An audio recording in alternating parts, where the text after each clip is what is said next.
Ladies and gentlemen, let's talk about the Chase It strategy. You are clicking on this video because you want to know how to chase.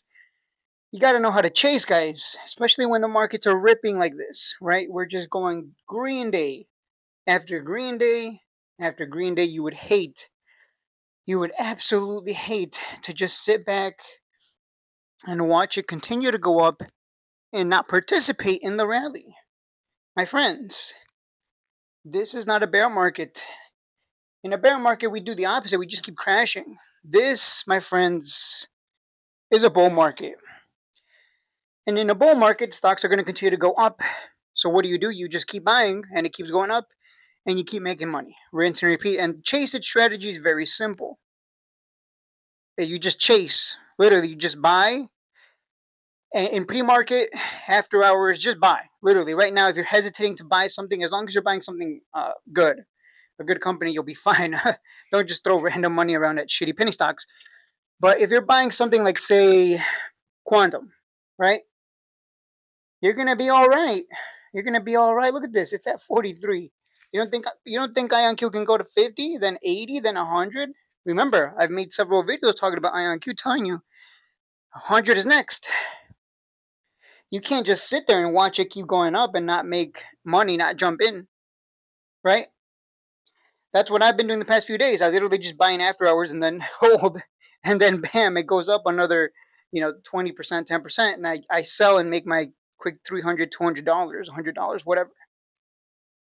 So the chase it strategy, it's very simple, right? Number one, you have to be trading a stock that whose sector goes up over the long term.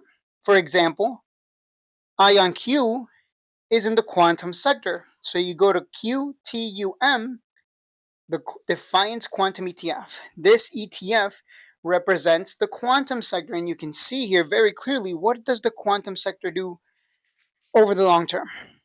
What does it do? Holy crap, it just keeps going up. And any sell-off is nothing more than a dip buying opportunity. So by looking at the quantum sector, you can see it just continues to go up. Over the long term, it's hard to lose if it just keeps going up. So that's the first criteria. It has to be a stock in a sector that continues to go higher over the long term. Number two, right? Now that you know that, and let's say you're eyeing IonQ, why would you be afraid to buy IonQ? Why would you be afraid to chase? That's stupid. So let me get this straight. You were afraid to buy the dip. You were afraid to buy the crash. You hated the bear market, the crashes, but now that it's running, you're afraid to chase? Like, that doesn't, you're afraid to buy now? Like, what? That doesn't make sense. Now, keep in mind, we're not chasing at 80. We're not chasing at the highs.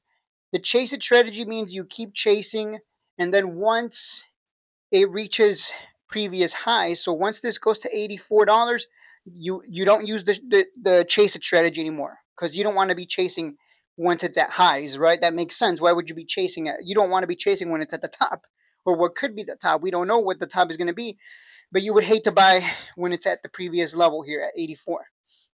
And just as an example, Tesla, great example of this, right? Look at this. It came up to almost $500 back in 2024. Then it did it again recently. Man, if you chased it up there and you didn't take the loss, you got destroyed. It's probably going to come back up anyways, but you get the point. So the chase it strategy, chase it back up, just keep chasing it up until it gets to that previous high. Again, you know for a fact that the stock continues to go higher on the yearly and quarterly time frame. You know the whole sector goes higher over the long term, so you know that it's constantly creating new highs.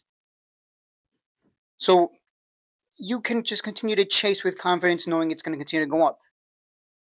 But once it reaches that previous high, whether it's Tesla or IonQ, the chase it strategy, you put it away and you wait for it to come back to the purple line, and then you rinse and repeat.